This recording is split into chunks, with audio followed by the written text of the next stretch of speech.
Rayzr. Hey, welcome back to Sketchin with Rayzr. And today I'm drawing some fan art for a video game called Ender Magnolia. It is essentially a sort of 2D side-scrolling Metroidvania where you play as this little girl named Lilac and her various homunculi that she collects along the way in order to help save the world, or at least save the area that she lives in. The area that she lives in has become corrupted by some sort of toxic gas, which is turning people and animals and the homunculi into these violent and vicious creatures. It's actually a sequel to Ender Lilies, which is a video game that I played on my channel. Welcome to the squad, Secret! I hope you're ready to help Lily to become the next... I don't care about that! Just let me smash the skulls of my enemies using my powerful flail! Yeah, let's not use her. Okay. But I personally think this was a huge upgrade, and way better than the original, except when it comes to the difficulty. The game was so easy, in fact, that I beat and platinumed the game in a matter of like 2 or 3 days. Because I gotta say, there were a lot of things that they added to improve the gameplay, but I don't think it's necessarily balanced with those improvements. Reason why I say that is because I essentially steamrolled through the whole game. I was forced very early on in the game to take it off of normal mode and put it on hard mode. And even then, there were instances where I said, oh man, this is still too easy. I guess I have to make more adjustments to the difficulty, which is probably the reason why there was less of a balance, because in the options menu, you are able to adjust the difficulty to however you would like to improve the gameplay or not. I think some of the biggest reasons why it's so easy for me was because there were various homunculi that you collect that could essentially do all of the damage for you while you just sort of stay behind and away from all the attacks. And when you do that, the difficulty more so lies in you being able to dodge and parry the attacks from the enemies, which I found relatively simple despite my old man reaction speed.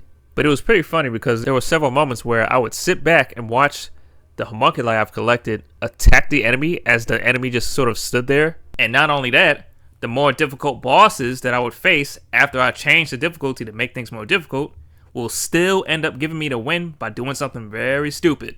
I believe the instance that I'm thinking about is during the time that I fought the witch boss at the academy section, and how I was far away from her trying to attack her, but she was far away from me in the sky. And instead of just sitting there to stay away from my attacks, she just teleported into a heavy swing from my axe and immediately ended the battle. And I was just sitting here like, I totally planned that. Yeah, take that axe attack. Yeah. But aside from that, I liked it. I had a lot of fun playing around with it. Although I did have some issues with the platforming here and there, where right before jumping off an edge, my character would instead fall through the edge itself, making me unable to jump. And because of that, there were times where I just had to preemptively jump before I get even remotely close to the edge, but that doesn't always work. So I would have to focus on using primary attacks and aerial dodges to push me forward in order to get to the next platform. But in terms of the RPs, what I wanted to do is have Lilac toss Nola towards the screen as she does a primary attack with her sword in a sort of arc. Simple idea and to the point, but the difficulty lied within the perspective of the attack and the foreshortened proportions of the characters. I remember having difficulties drawing the torso for Nola because despite her being a more humanoid robot, they gave her a bust. And because of the angle that I drew the torso, I initially was unable to draw the bust accurately.